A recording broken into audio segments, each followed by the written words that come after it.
Happy Valentine's Day, friends. All right. Happy Valentine's Day.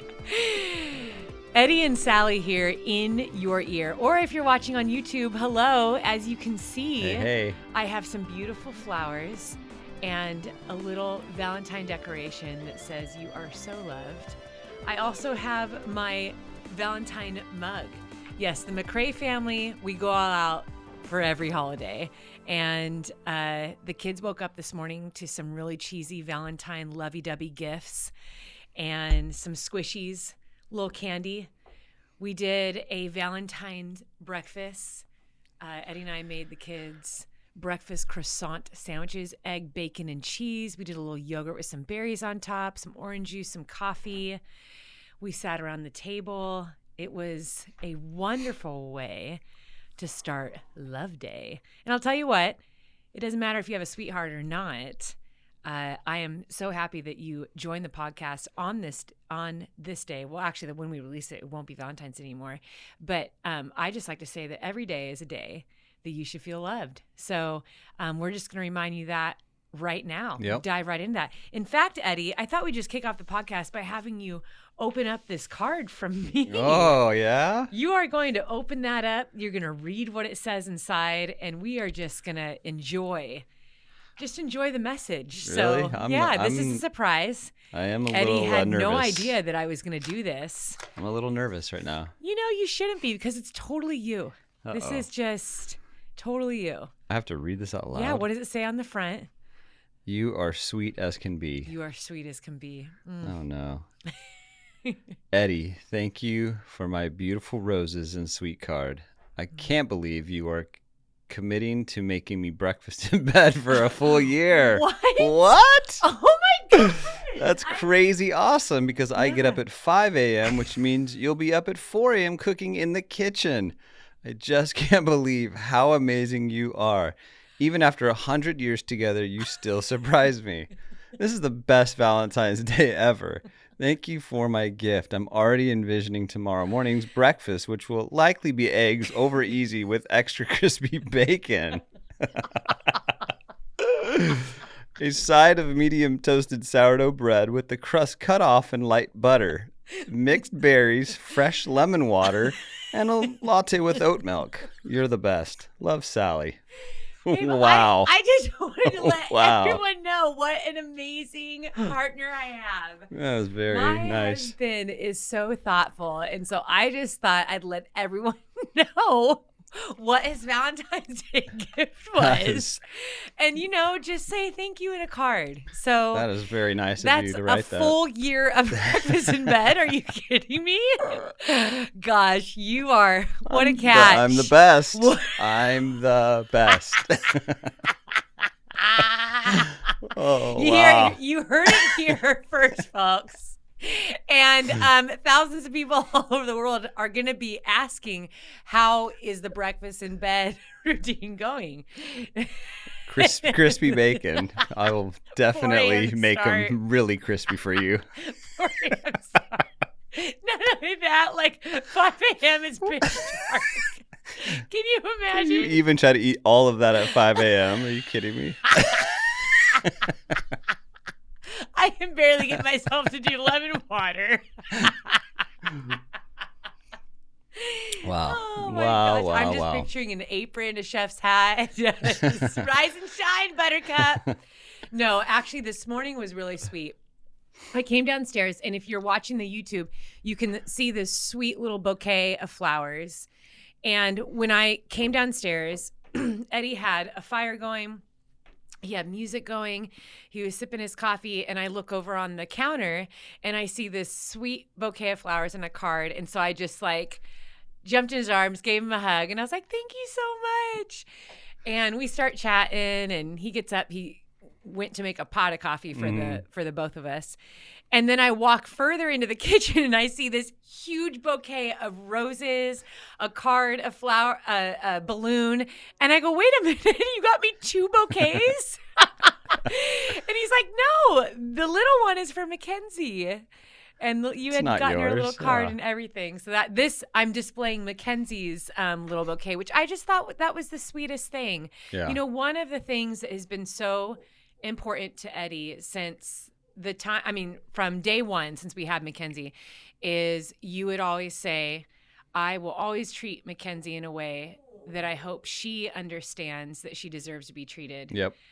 By her husband one day, or just anyone, Yeah. just that whole dating relationship journey for her to know that, so you've always taken her out one-on-one and done these sweet little things for her. And I am envisioning this picture. I need to dig this picture up. When she was 3 years old, we got her in a little dress. I did her hair, and you went outside and you picked a flower for her. And it was your first daddy-daughter outing together. Yeah. And that was the first time that you showed her, this is how you deserve to be treated. This is how special you are. And I don't ever want you to forget that you are uniquely and wonderfully loved. And just that hope and that prayer for her in her journey to have that confidence knowing that she is loved. Yeah. And I think the love of a father, having a dad that loves his kids so much, both of our kids have really been able to experience that. In fact, last night you made sure Isaiah experienced that because both of you went to the store to buy flowers for me and Mackenzie, and you told him, buddy, you're not getting flowers. No, I bought him last night, and then I picked him up. He didn't go with me. I picked him up after at practice, and he's all, oh, what are these for? I go, these are for Mommy and Mackenzie.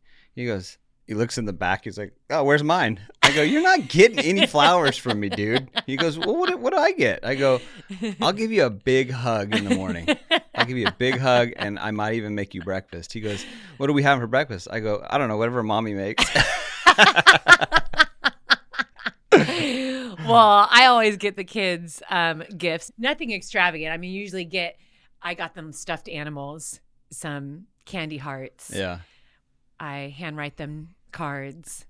And I just feel like these little traditions that we've been doing for them since they were little ones, little tiny kids, they're just little mainstays in our family that they actually appreciate, they look forward to.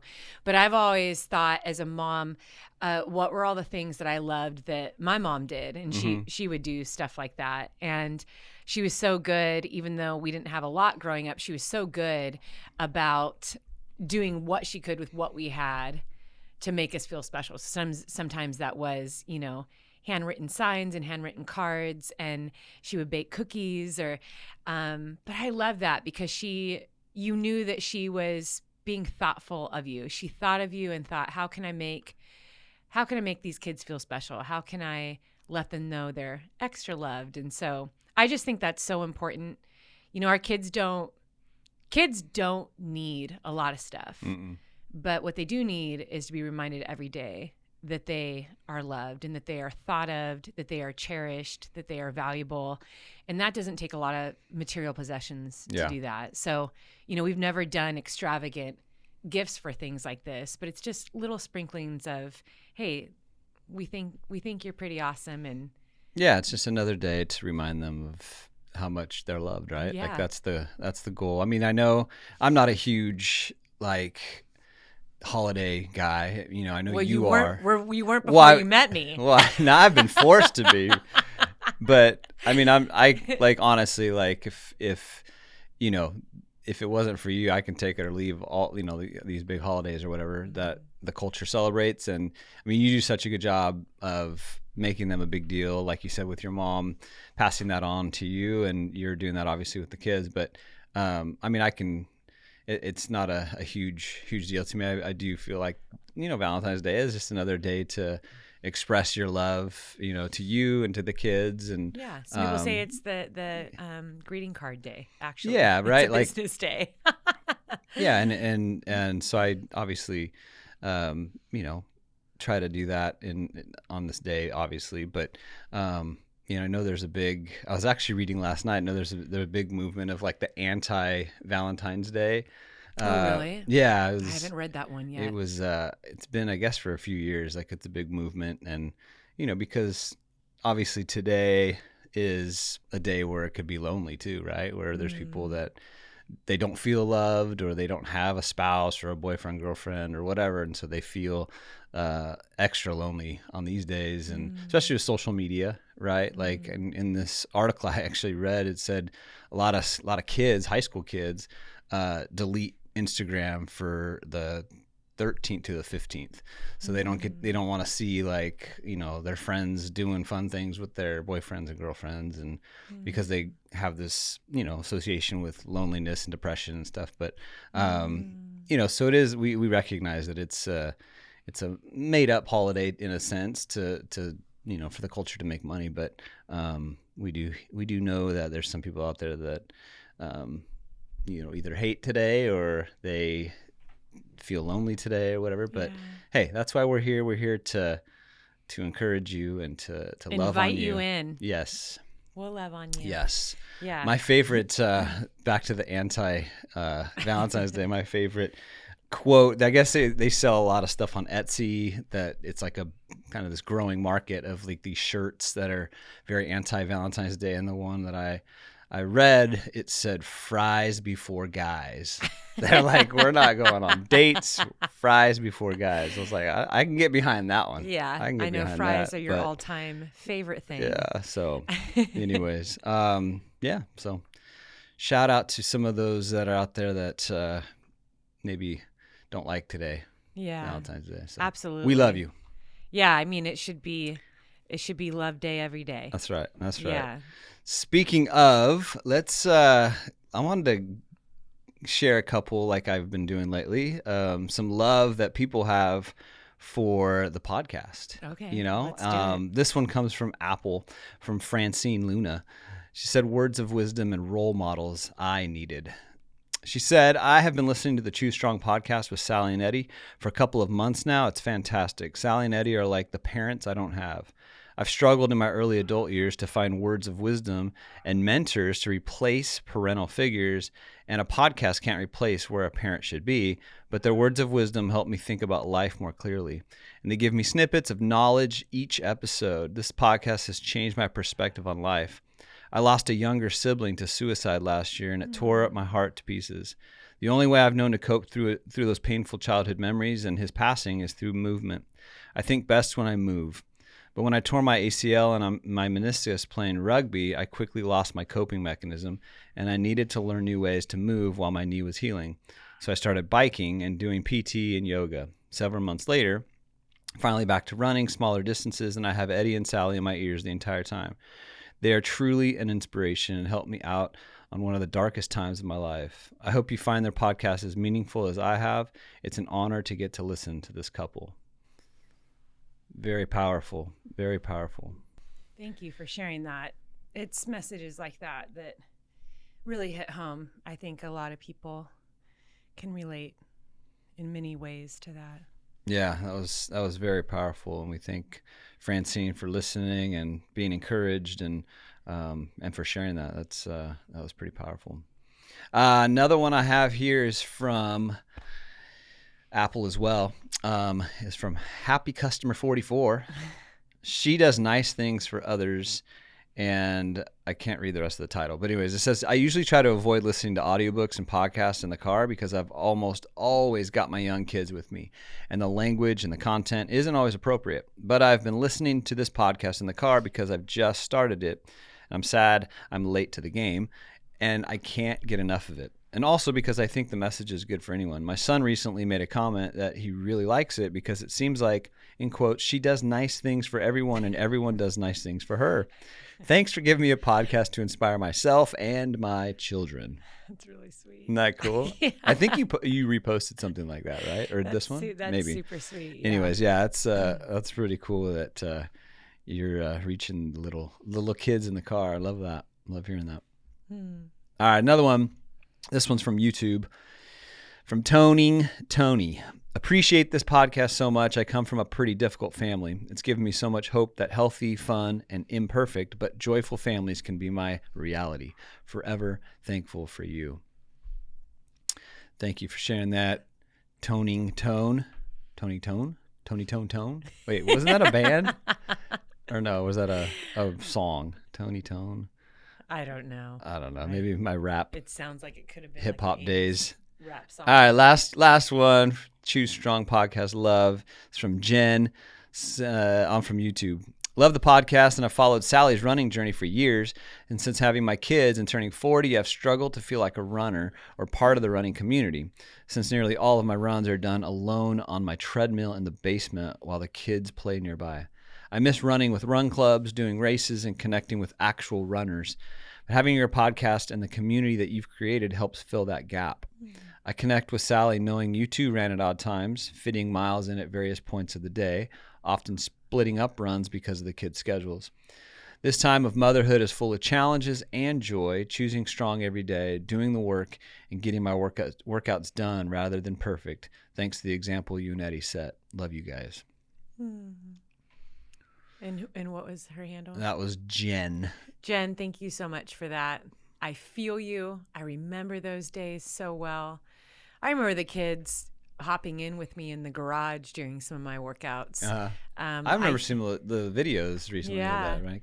And taking the kids with me on the trails. I tried everything in those years before they went to preschool, and then when one was in preschool and one was home, and just those limited hours where you get to yourself. And a lot of times I know as a mom, any hours that I got to myself, it was trying to catch up on laundry and prep for dinner and, keep up with the house and just the everyday things that we have to check off our list, and then trying to find the energy and the time to get a workout in. It does bring a lot of challenges. I also know those seasons, they go by so fast. They go by quick. And learning how to make your workout schedule and just everything fit in a way that's authentic to you, that doesn't stress you out. Yeah, it means that sometimes you're doing 2 and 3 workouts a day just to get 8 miles accomplished, and there's nothing wrong with that. And hats off to the parents that are working through that busy season right now. Your work is not in vain. Our children are our greatest gifts, and they're watching everything you do. And what is so cool now that our kids are going to be turning 16 and 18 next month in just a few weeks. Yep. What's so cool is that our children have so many memories of us running out on the trails together, lifting in the garage, and joining us. Yep. And that's just a natural part of their childhood. And now they see that that's just what you do in life is we take care of our bodies and we move our bodies and we try hard things. And at the same time, we include our families. So well done, Jen. Keep working hard. And I hope that you're able to connect with some runners and get out for races and, a run club here and there. I know I rarely could too during those seasons. And when I did, man, I really appreciated it. Pausing here for a quick message from Inside Tracker. The path to better health isn't rocket science, it's health science. For something as valuable as your health, there's no reason to leave anything to chance. So whether you want to improve your heart health, cognition, metabolism, sleep, stress levels, or overall health span, Inside Tracker reveals the exact areas of your health that need improvement through comprehensive blood testing, DNA analysis, sleep and fitness tracker data, and your current daily habits. Inside Tracker's scientists have shifted through the research so that you don't have to. So stop playing guessing games. When it comes to your health and longevity, you can save 20% on all of Inside Tracker tests with the code SALLY at checkout. All right, speaking of Jen, we have a Jenny up next, and I handpicked her Facebook post from the Facebook community group, and I wanted to highlight her and her strong body, strong mind, because she said this.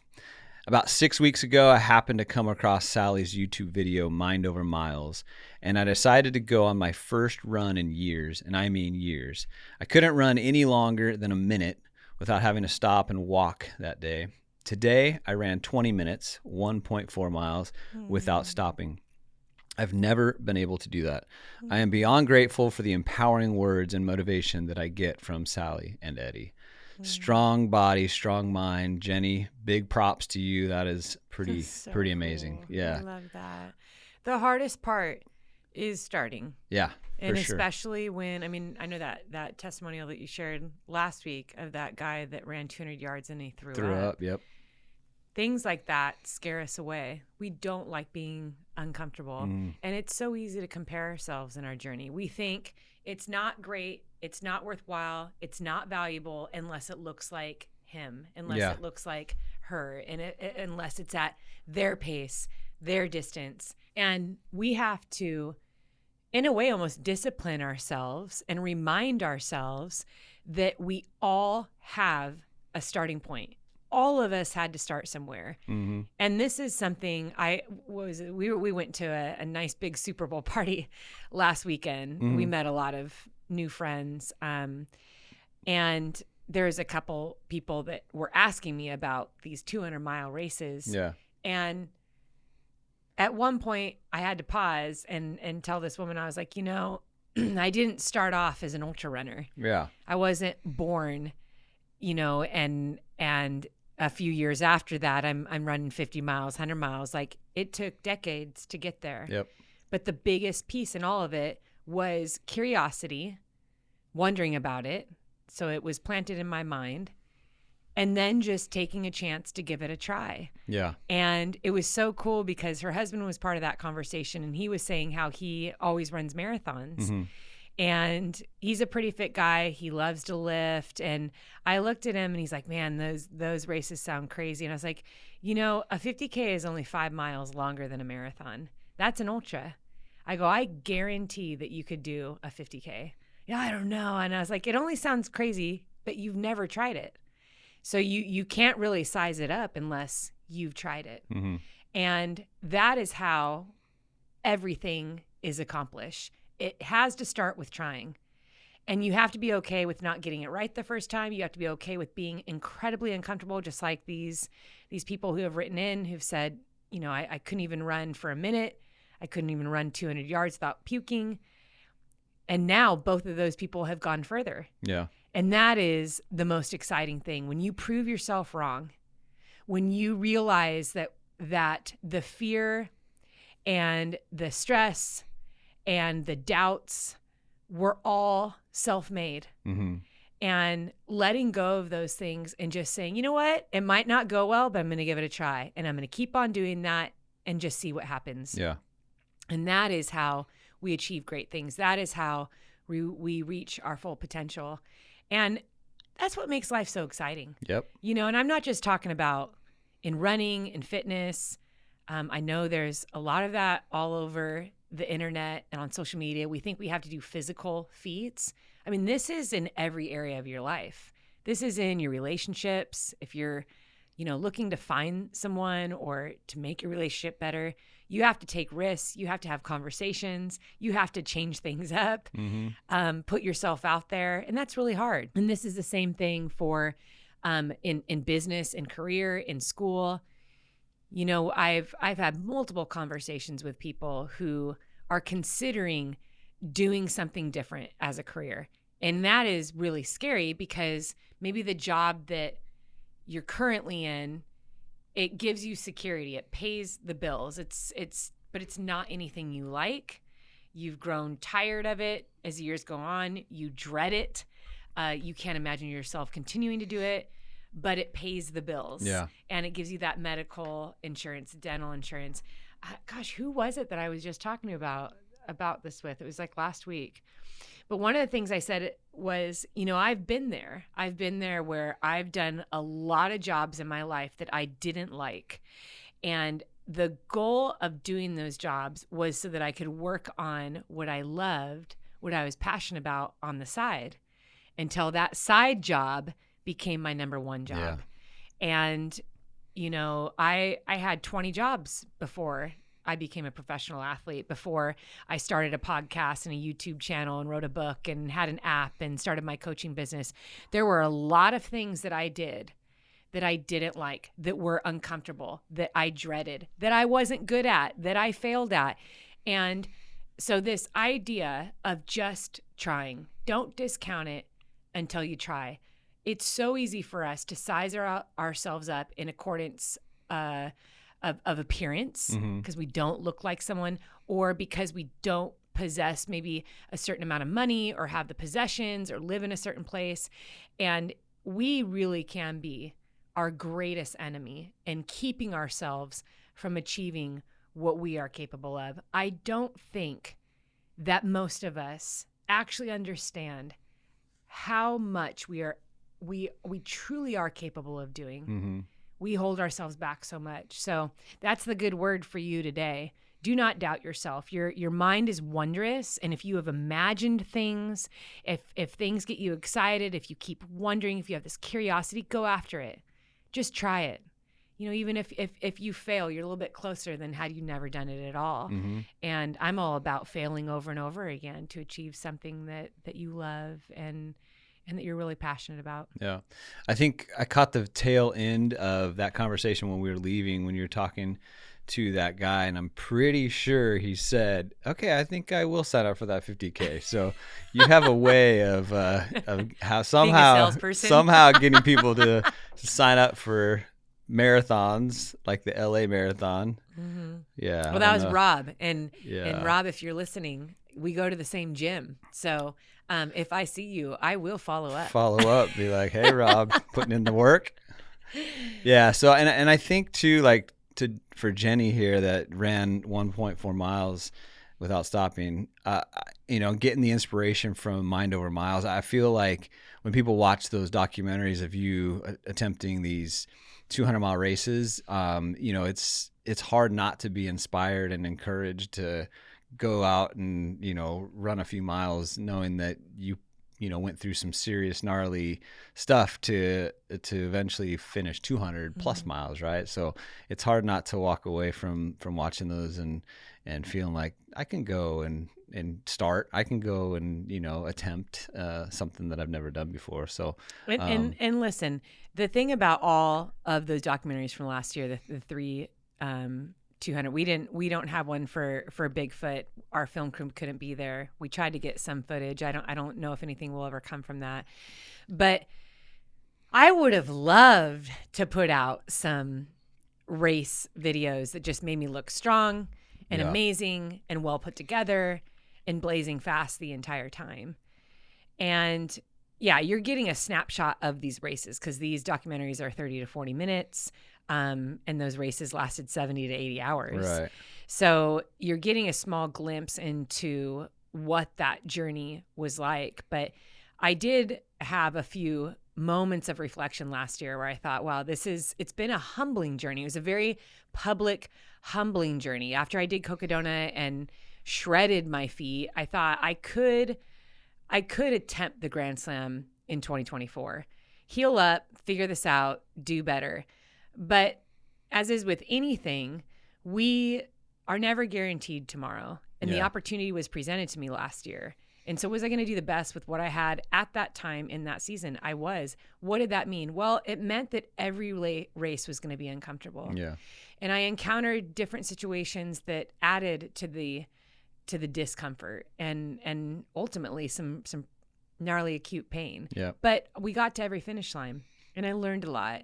And I think that when you watch somebody else struggle and still achieve something, it's actually far more relatable than someone that just has this smooth, blazing fast, perfect race and finishes triumphantly. Yeah.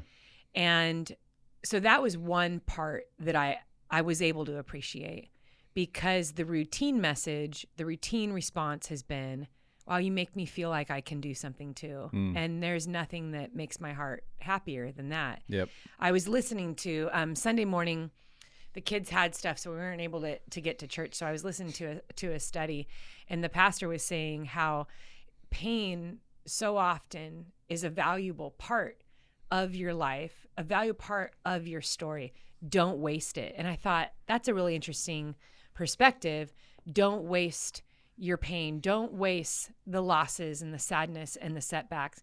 You are not lesser because of those situations. In fact, you are able to connect with more people because of it. You're able to come along somebody who maybe is just entering that phase of whether it's an illness, loss of a loved one, losing a job, a broken relationship. you're able to be a beacon of light and strength and hope because you've been there. Yeah. The reality is, if you're listening to this today, you have survived 100% of every challenge, setback, loss, sadness, and frustration in your life. You're here. And, life is not what we expect it to be.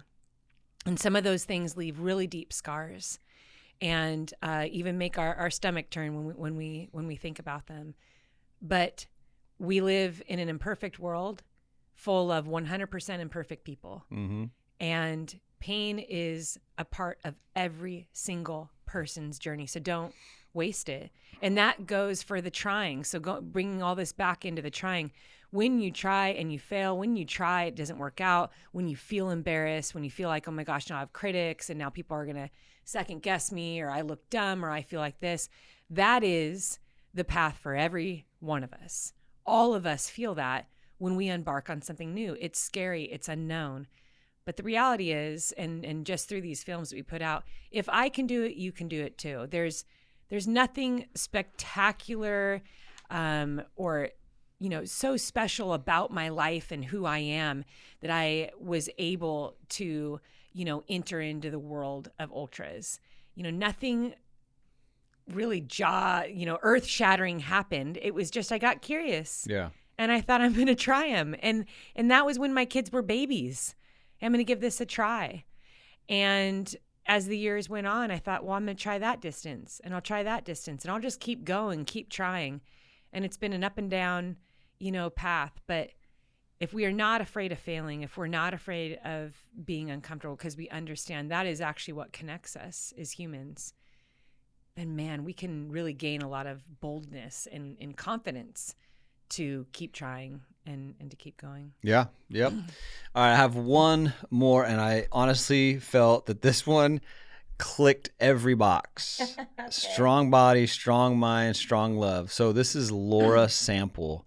Laura, I know we've talked about people running in like the snow and, super cold conditions, but I'm pretty sure Laura wins on all levels. Okay. Her picture here is unbelievable. If you have not seen this in the Choose Strong community Facebook page, you've got to do yourself a favor and go check this out. So Laura said this: today on my long morning run, I was listening to the podcast number 45, running in unideal conditions. And I had to laugh because Eddie and Sally were giving kudos to people who run in the cold. And this morning I was enjoying 0 degrees Fahrenheit as we've had a cold snap that sent us to negative 55 Fahrenheit. What? And yep, we're still running in that in Fairbanks, Alaska. Oh, this is a picture of a post-run selfie after 4 hours spent in dark negative 32 degrees, which felt somehow warm after negative 55. It is indeed amazing what we adapt to. Wow. And I don't envy those who run in triple-digit heat and would take negative 30 over 100 degrees any day. I love bringing Eddie and Sally along on the run as those dark winter days seem a little brighter with the laughs and the encouragement. This picture is it's incredible. Show it to me. You can't even see like the face at all. No way. How awesome is that? Oh my gosh. If you are listening, so good. She looks like a snowman. Yeah. You can't even see skin. I know. And her whole face has snow on it. Yeah. All the comment. Well, I think she's got like something on her face, and that's all like ice. So maybe it's stuff, like a buff that has ice and stuff. It's hard to tell, over but it. Yeah, the comments I would are be terrified incredible. if I saw you, my friend, running at me. Totally. Wow, that wins. Well, yeah. That wins the winter. I think all the people in the comments were saying that as well. Like, that is just David Goggins level. can just step aside. Next level. And we need to introduce everyone. Laura has arrived. Laura from Alaska. 4 hours, too. Yeah. Here's the thing. I take triple digits any day. Strong I love body. the heat. Strong body. Let's check that off. Yeah. You got to be strong to run 4 hours in that. Strong mind, because oh my gosh, as soon strong as you step love out, for running, dude. That's right. That's what I was saying. And then the strong love for running is like, Come on, like at some point, you have to be like, yeah, it's too cold. It's a little, or I should cut the run short. But amazing. Laura did it 4 hours. I'm so impressed. Well, very impressive. Laura, thank you so much for sharing that with us. Thank you, everyone that is in the Facebook page. We have had so much fun keeping up with you guys, seeing your pictures, hearing your updates on what you're doing in your life and in training and in racing. Yeah. Make sure you head on over and join the group if you haven't yet. This show is sponsored by BetterHelp. One of the relationships that I am most proud of in my life is the relationship I have with Eddie James McRae. And I'll tell you what, a common misconception about strong relationships is that they have to be easy to be right. You know, sometimes the best relationships happen when both people choose to put in the work to make them great. And I believe therapy can be a great place to work through the challenges you face in all of your relationships, whether with friends, work, your significant other, or anyone. In past experience, I have found that therapy is helpful for learning positive coping skills and how to set boundaries. It empowers you to be the best version of yourself. It isn't just for those who've experienced major trauma or have major challenges in life. And if you're thinking of starting therapy, give BetterHelp a try. It's entirely online, designed to be convenient, flexible, and suited to your schedule. Just fill out a brief questionnaire to get matched with a licensed therapist, and you can switch therapists anytime for no additional charge. Become your own soulmate, whether you're looking for one or not. Visit betterhelp.com/choosestrong today to get 10% off your first month. That's BetterHelp, HELP.com/choosestrong.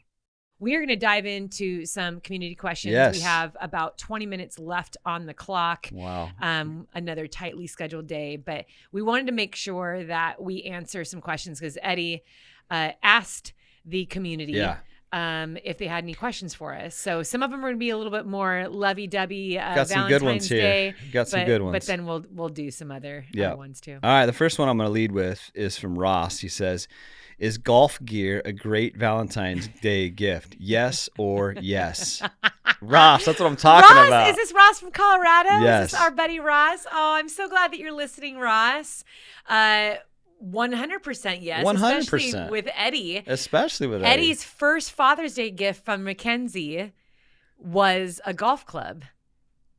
That's right. You remember that? I do. The putter, I still have that. I still use that. Yeah, she was 3 months old. Maybe that's why her my little golf carrier. game is not good. We were in Washington, D.C. Yep. And yeah. That's right. So yes, 100% yes. All right. What's the next one? Yeah, I like that one. All right. How long will you run together on Valentine's Day? Isn't it a perfect date? Is it a perfect date? Isn't it a perfect date? I mean, should we get on treadmills next to each other at the gym and just like stare at each other side by side? I don't know. I don't know if that's going to happen. How long? We have Isaiah's lacrosse game. Mackenzie has an appointment. I have 2 appointments. I don't know if we'll be doing any running. Yeah. I will be giving Eddie a customized training session today, just like we did yesterday. But we do need to go on a run. It's been a while since you and I went on a run. The secret is, you guys, when Eddie and I were in college and we were dating, we used to train together in the summers because we were both soccer players. That's right. And Eddie would absolutely beat me up in running. Talk about that more. He would Let's leave me hear in the dust. Eddie is very fast and was always one of the fastest ones on the team. He's got speed. So he would just hang out in the 6-minute pace. Had speed. We'd go on these 3 and 5 mile runs, and I would be much more tired than him. It's been a while. That was fun, but that was a while ago. Let's see. Let's do. There's a lot of there's a simple one. Yeah. Where did you honeymoon? Oh man, we honeymooned in Maui. It was our first time for both of us to Hawaii. Yep. And we went there for 10 days. Mm-hmm. And on our last night there, Eddie surprised me and took us to the Ka'anapali The Grand Wailea. Oh, I'm sorry. We stayed in Napali. Yeah. And then he surprised me and took us to the Grand Wailea, which back then we believed in the money dance. We were like 22 when we got married. So or 23, I can't even, oh gosh, so many years now. But we had zero money. And so we absolutely did the money dance, and we were so blessed. And so Eddie thought, well, let's go and stay in this. It was the nicest hotel room we'd ever stayed in. I mean, the whole trip was like, we were like kids. Yeah. We were literally kids. Literally. Yes, Maui was amazing.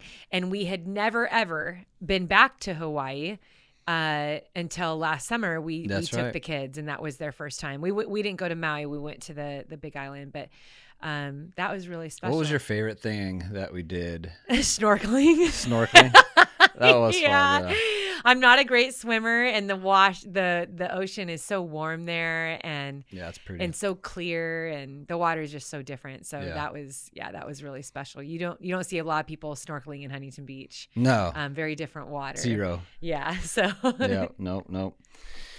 All right. So the next one. Any advice for newlyweds? How to build a deeper relationship with each other? From Mariah. That's a great question. I think you should answer that one first, because I think before you answer that, I do have to always put in there that, Eddie and I, we've been together for so long. Marriage has not always been easy. We've had some really hard years. We've had some rocky years, years where we've needed to really work through things, and we've experienced a lot of growth. I mean, we were kids and turned into adults together. And so you go through so much together, in so many life transitions. Having kids, that's a whole new life transition, changing jobs, moving out of state. So I'd love for you to speak to this young couple, because the first year is amazing. I mean, it's exciting. It's you're still in the honeymoon phase.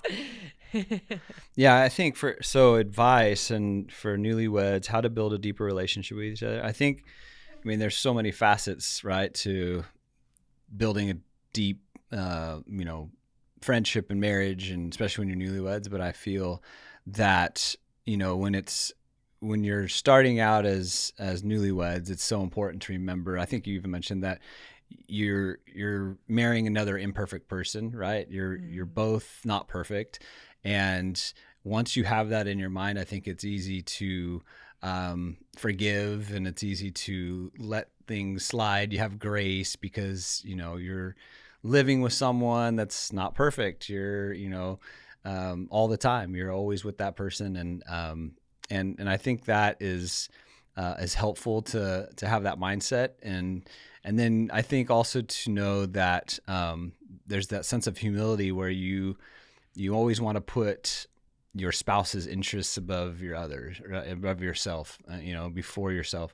And I think you can't go wrong with that. When you're always looking out for their interests before your own, it's hard to not have a better relationship when it comes to that, right? Like you're thinking of them more often and their interests before yourself. And I think that's important.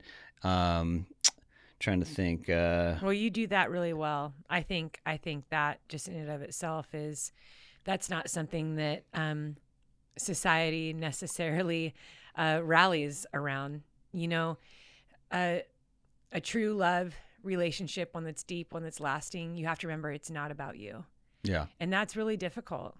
We can say that in every facet of our life. If you're in tension with someone else, if you're going through a tough time in business, you're managing people, even as you are pursuing goals, you have to remember that your whole life is not just about you and fulfilling your desires 100% of the time and doing what you want to do.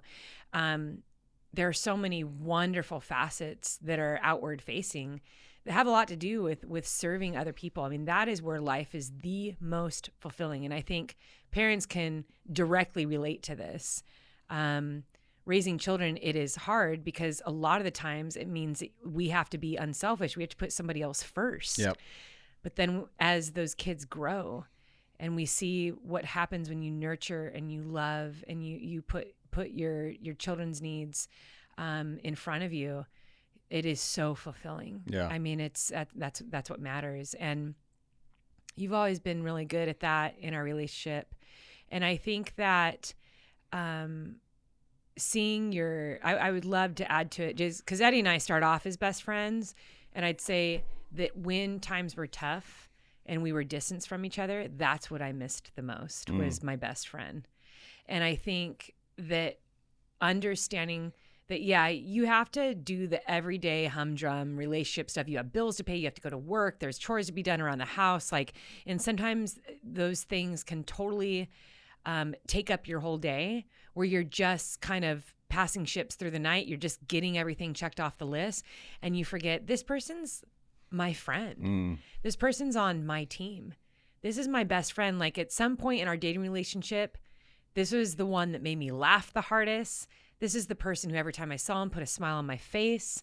This is the person who, when I thought about doing anything in life, I wanted them right next to me. Don't ever forget those things. Yeah. I think holding on to that, remember your initial feelings and why you were with that person, because those things will grow if you let them, if you water them.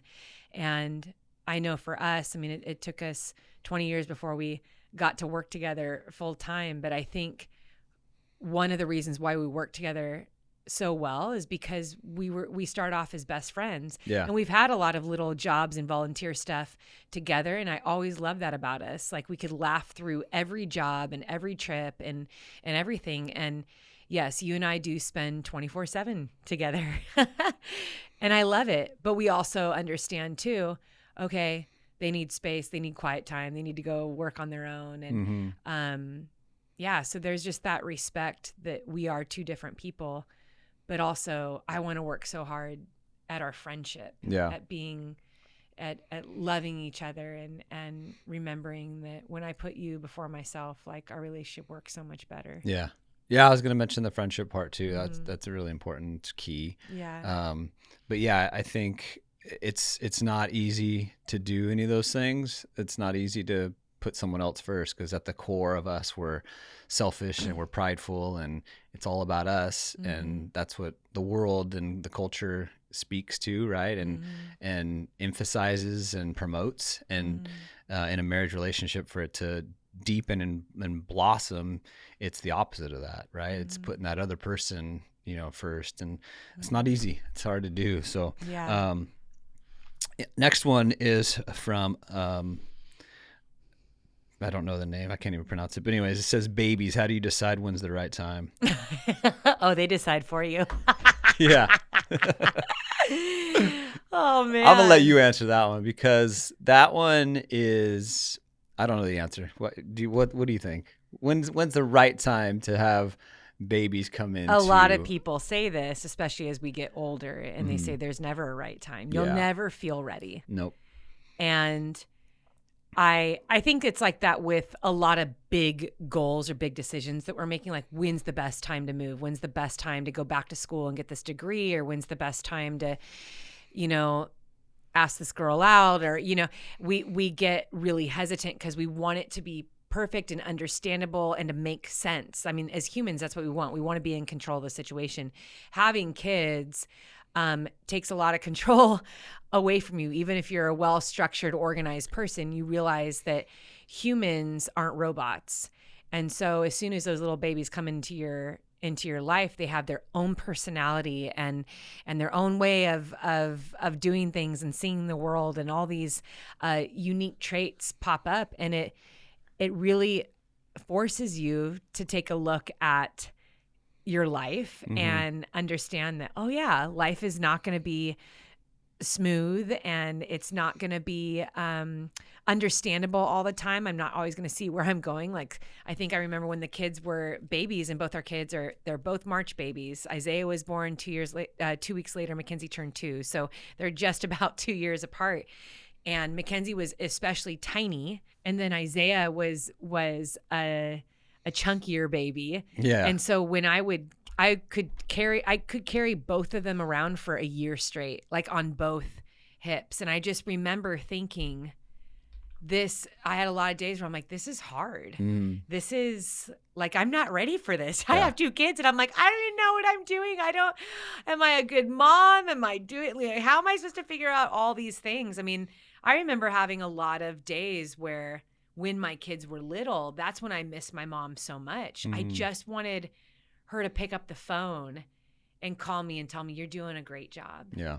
Or let me come over and give you a break. Like I longed for that so much. I think even to this day, I still miss that. Am I doing a good job as a mom? Like wanting that motherly advice, in so many different stages, in the kid's life to just come alongside me. So I think as we were planning on having kids, I remember very distinctly within a year of being married, you wanted to have kids and I didn't. Right. I was like, what? I don't want kids yet. So Eddie was ready right away. Eddie wanted to be a dad. He couldn't wait to be a dad. And I was more of like, whoa, like, let's wait a couple years and just get used to being married. Yeah. Like, let's figure out this thing first. So I think that's pretty common too, for spouses to not be on the same page, for some to want kids later on in life. And I know that in marriage counseling before you get married, that's also a really good topic to talk about. Because sometimes couples get married and they find out that one never even wanted kids. So it's a very important thing to discuss, and to discuss all the things, because there's finances involved, and schedules change, and sometimes a career has to take a back seat, or one person has to start working part-time. I mean, there are so many things that we had to figure out. And when I got pregnant with Mackenzie, I do know both of us at that time, we were so excited. Yeah. We absolutely couldn't wait to be parents. But I would be lying if I said we had things figured out and that we felt ready. Yeah. I mean, we brought her home and we're like, oh my gosh, she's so tiny. Like, we don't want her to break. We don't want her to die. Like, what do we do? Like, and it didn't matter how many magazines and books that I read. This is a unique human being that no one else gets to raise except you. Yeah. And I just think, and whether you bring home children through adoption, fostering, guardianship, they are all precious. Yep. And and it all becomes a big learning curve. Yeah. But I don't know if you want to add to that.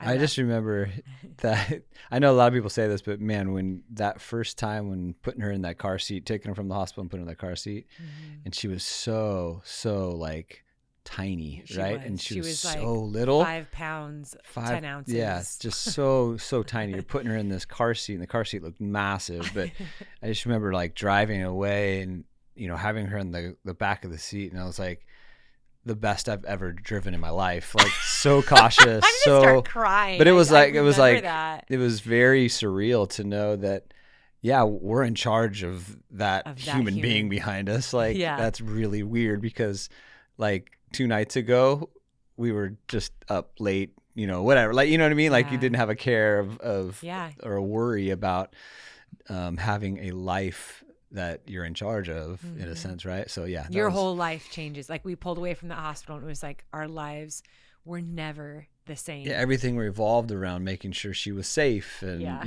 is she fed, and what's wrong with her? She can't communicate, like, all of that becomes your focus, right? Yeah. So and I think it's good too. I know people, we joke about this. Like, if you're trying to figure out whether or not you're ready for kids, babysit, or get a plant or get a dog. Yeah. But I don't think it's the same. I spent a big portion of my life caring for kids, doing childcare and caring for children. It's so different when it's a child you're bringing into your home, or a child that you've birthed.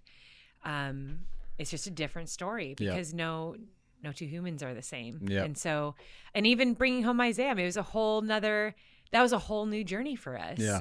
Because now we had one, and now, we had Isaiah, and their personalities are so different. But like, it's, I think just having conversations around kids is very healthy.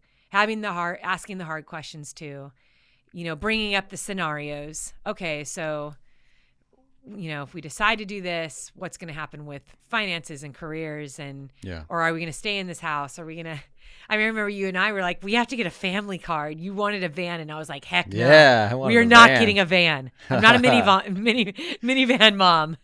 No offense to anyone out there that is. Gladly be the minivan dad. No problem. I grew up with vans, and I just did not want a van. Yeah. So they're so convenient. They are convenient. Yeah. Anyways. I mean, my favorite car is the VW bus. So, but I just did not want all I picture is just the Dodge Caravan, slider doors, and 5 kids hopping out. Telling you, I know I always bring this up, but one of my favorite cars is that Dodge Sienna van I had. Oh my gosh. That was the best. Eddie's car broke down and the church donated the church van to him. That was the what best he's talking about was vehicle. A beat up piece. It was awesome. There were so many things wrong with it, and he was so proud of it. I think why he was so proud of it was because he didn't have a car payment. That was definitely part of it. Wait, it's free? Wait. Yes. $32 to buy the title at the DMV? I'm in. All right, we are running out of time, Sal. I know. And I have a whole bunch of great questions here. We'll do a part 2 on this. I think we're gonna on have some really good discussion. So we'll definitely do a part 2 to today's discussion. A lot of questions came in, but let's end on a Valentine note. Ed, I don't know if you have a question that's come in that we Valentine's can one? answer. Like a quick one? Let's see. Do you do quick? Do you do quick? Let's see. What do you do as a family for Valentine's? I mean, you talked about it already. We had a nice breakfast and just let the kids know that, hey, we love you. Mm-hmm. But remind us, what are we doing this weekend to celebrate our time with the kids for Valentine's Day? I use holidays just as excuses to do stuff. But we are going to have a day in LA. Now, we're in Huntington Beach, so LA is literally like a different state for us. Yep. So, but the kids love it. I'm so grateful that the kids are like this, though, too, but they love shopping at the thrift store. And if you go to LA, they have the Goodwill bins. Mm-hmm. I know we've talked about this on the podcast before. So the kids are stoked. We're going to take them to the Goodwill bins. We are going to go get some good food. And then we're going to go see a show at the Pantages Theater. Mm-hmm. The Wiz? Yep. Yeah, The Wiz. So the kids are stoked about it. Yeah. I mean, I'm happy that we have 2 teenagers that still want to hang out with us. Right. And so true. Yeah. So yeah, that's what we're doing for Valentine's Day. We don't always do that. I remember when we were in Bend and it was COVID, you went and got some lobsters. Oh yeah. I think we've only done that like once or twice in our entire lives. Like went and buy a lobster. Dude, those are super good. And we did this big lobster dinner and we exchanged cards and we decorated the whole house. And really it's just I really love just making the kids feel extra special. Yep. I know you love me, baby, and I don't need chocolate and jewelry and all that. I was going to say, we need to wrap this up because I got to start making the breakfast for tomorrow morning for you. Yeah. You got to start prepping. Got to start prepping that 4 a.m. breakfast. Yeah. Well, I just want to give a special shout out to our listeners who are braving the cold right now. They're out in the elements. You guys have been running this entire time listening to us. Thank you for taking us along. We're proud of you for doing the work. We're proud of you for just putting yourself out there and knowing that by the end of your workout, you're going to be a little bit better, a little bit fitter, a little bit stronger. And we hope that whatever the rest of your day brings, that it's a strong one and that you understand that whatever you're working toward is full of value and purpose. And to all of our parents who have been listening to us in the car, as you fold laundry, as you make some food, as you drive home from work, again, Eddie and I just love being in your ear, and we love that you are a part of this community. We're going to continue this conversation in the next episode, so we hope that you will join us again. But for now, we want to encourage you to keep choosing strong in all that you do.